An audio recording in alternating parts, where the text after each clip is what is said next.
extremism, including Daesh, some increased under the US presidency of Afghanistan, during the US presidency of Afghanistan, some were created in Afghanistan, in the US presidency, during the US presidency. Daesh was created there. So they knew, but they did nothing? They not only knew, they watched.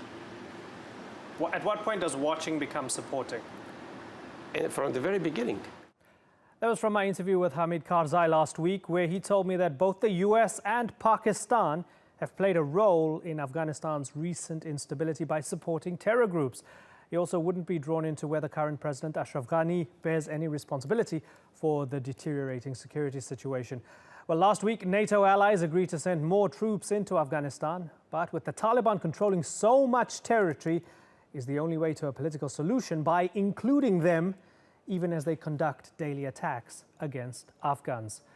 Let's ask the man who wrote one of the definitive books on the Taliban. He is also the author of Descent into Chaos, charting the aftermath of the US invasion of Afghanistan, and Pakistan on the brink. Joining me now from Madrid, Spain, is Ahmed Rashid. Thanks so much for joining us, sir. I spoke with Hamid Karzai. You would have heard some of that. He told me he made no distinction between the United States and Daesh, and he also said that the US facilitated, supported, did nothing with regards to the rise of Daesh in Afghanistan. Is he making a good point, or has he lost his mind?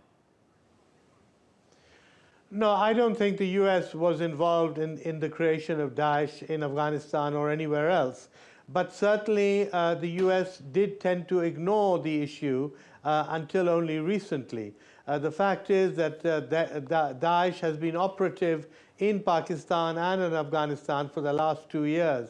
Some of it has been generated by local people, people fed up with their own Islamic extremist groups and wanting to be part of what they see as a new group and a new philosophy.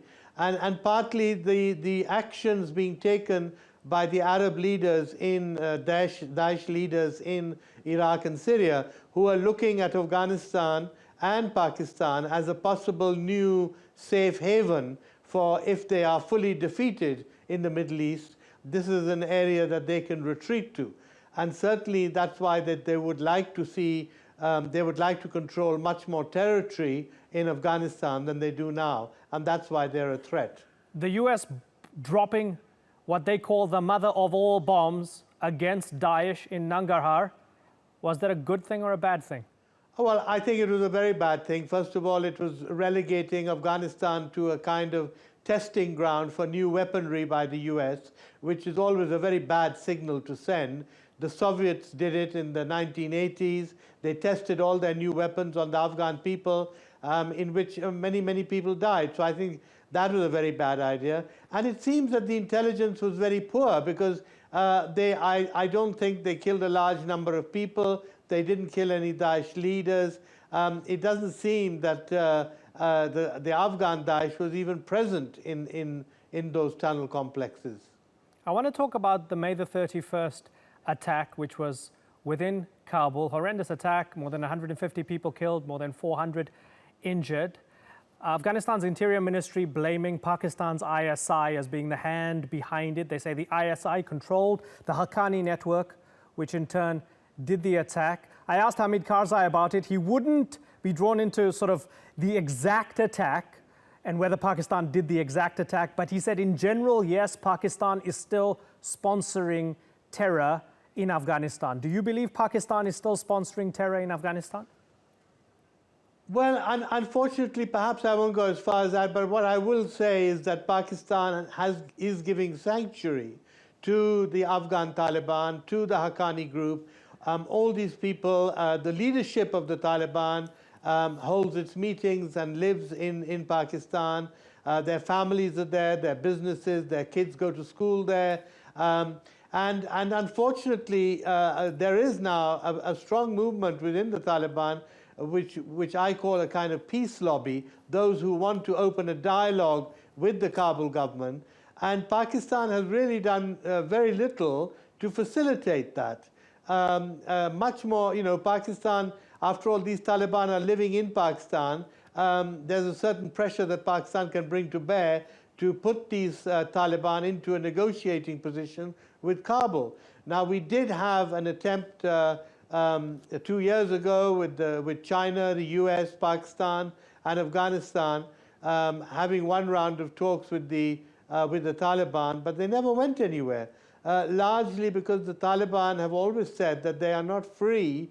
The peace lobby has always said that they are not free to talk with Kabul as long as they are based in Pakistan. Many of them left Pakistan. Some of them went to Qatar, where the Taliban opened an office. Some of them went to other Gulf states.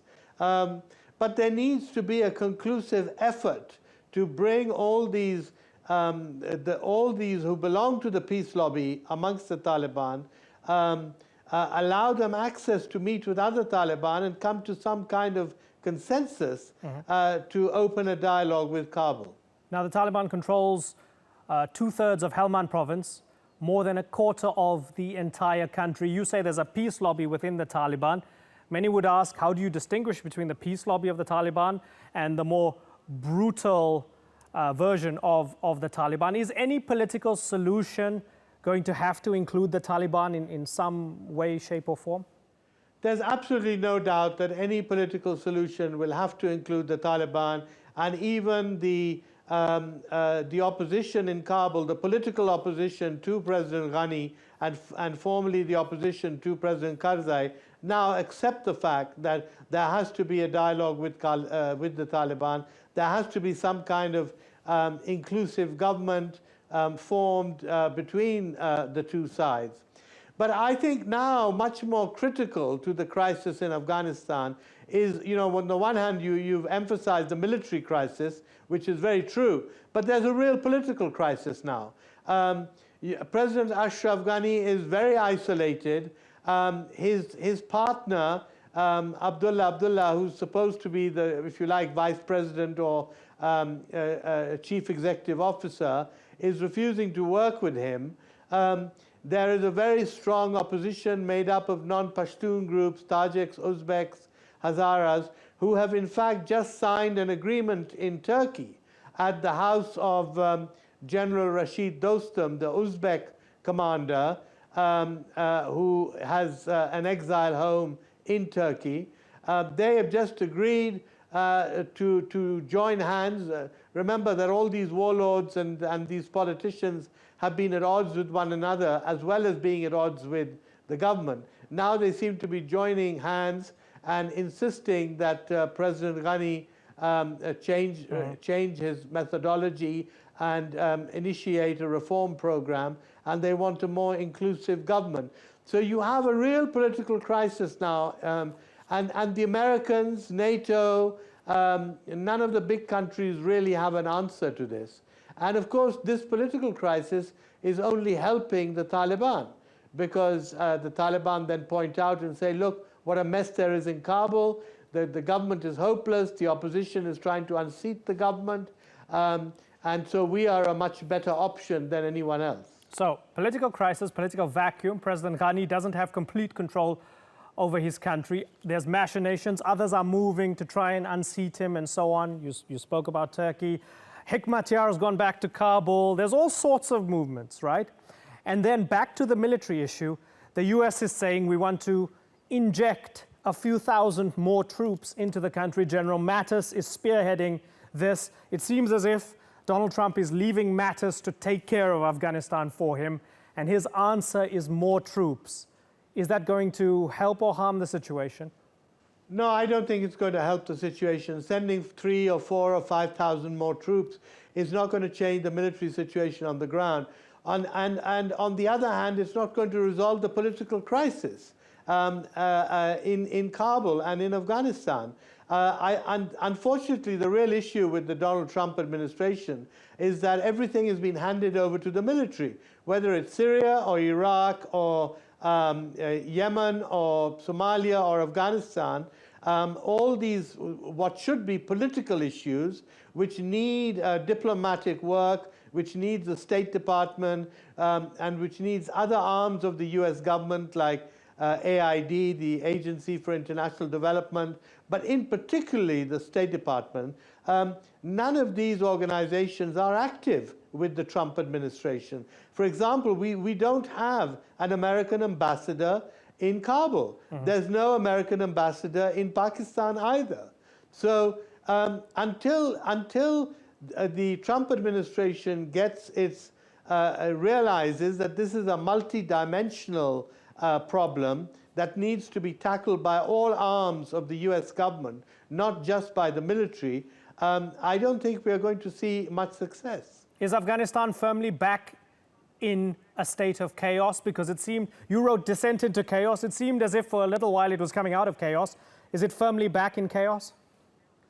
Unfortunately, I mean, I have never seen Afghanistan so bad, even during the Soviet occupation.